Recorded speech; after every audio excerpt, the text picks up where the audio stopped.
शैतान चूंकि हमारा बहुत बड़ा दुश्मन है, और अगर मैं किसी का दुश्मन हूं ना तो मैं दो तरह से उस पर अटैक करूंगा। जैसे कंट्रीज किसी दूसरी कंट्री को गिराना होता है ना, दो तरह से अटैक करते हैं। मार तो सकते नहीं, जाहिर है डायरेक्ट जंग तो कर नहीं सकते। एक विल पावर तोड़ते हैं, दूसरा उसकी सोर्सेज काटते हैं, उस दूसरी कंट्री की, उसके इकोनॉमिक सोर्स, उसके पॉलिटिकल सोर्स, उसके सारे सहारे चेक करते हैं, एक एक को काटते हैं। शैतान आज हमारे साथ यही कह रहा है। एक वो हमारी विल पावर तोड़ है। विल पावर कैसे तोड़ है? नेगेटिव सेल्फ टॉक से कि तू बेकार है, तू किसी खाते में नहीं है, तू कर ही नहीं सकता, तू बच ही नहीं सकता, तू एडिक्ट है, तू बेकार हो चुका है। लोग अब ईमेल्स मुझे करते हैं, इतनी लैंग्वेज उन्होंने नेगेटिव यूज की होती है, मुझे दुख होता है कि यार ये अशरफुल मखलूकात ये बात कर रहे हैं जिसको अल्लाह ने फरिश्तों को कहा था कि सजदा करो। क्या ये एक इंसान की टोन हो सकती है? बड़े दुख की बात है कि वो विल पावर ही तोड़ बैठा अपनी। वो ये कह रहा है कि मैं खत्म हो गया हूँ, मैं बच ही नहीं सकता।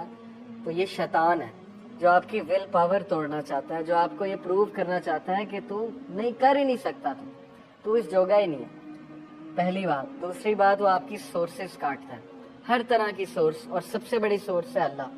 वो आपको अल्लाह से दूर करता है आहिस्ता आहिस्ता। पहले नमाजें छुड़वा के, फिर ये कि नमाजों के हवाले से दिल में एक तंगी सी बना के कि यार नमाज क्यों मैं पढ़ूं, सुस्ती सी होती है नमाज पढ़ने के हवाले से, उठा नहीं जाता, नमाज पढ़ी नहीं जाती। फिर अल्लाह से जो एक आधी दुआ आप कर रहे थे हफ्ते में वो भी जाती है, अल्लाह से ताल्लुक ही कोई नहीं। फिर जो कभी सोते हुए कभी अल्लाह से बात कर लेते थे वो भी जाता है। आहिस्ता आहिस्ता आहिस्ता आहिस्ता अल्लाह निकलता जाता है लाइफ से, यानी हम खुद निकालते हैं अल्लाह सुब्हानहू तआला के कॉन्सेप्ट को। तो ये वो हमारी सोर्स तोड़ है, हमारा ताल्लुक तोड़ है अल्लाह से। जब उसने दो चीजें कर ली ना, आपकी विल पावर तोड़ दी और आपका अल्लाह से जो थोड़ा बहुत कांटेक्ट था वो भी तोड़ दिया, तो फिर समझे कि वो सक्सेसफुल हो गया आप। और यही बात अल्लाह ने वार्न की कि देखो वो तुम्हारा बदतरीन दुश्मन है। आज हमारी यूथ डीमोटिवेटेड क्यों है? क्योंकि उनको नाउमीदी है। उनको ये नाउमीदी है कि पता नहीं हमारे हालात चेंज होंगे कि नहीं होंगे, पता नहीं हमारी कौम कहाँ जा रही है।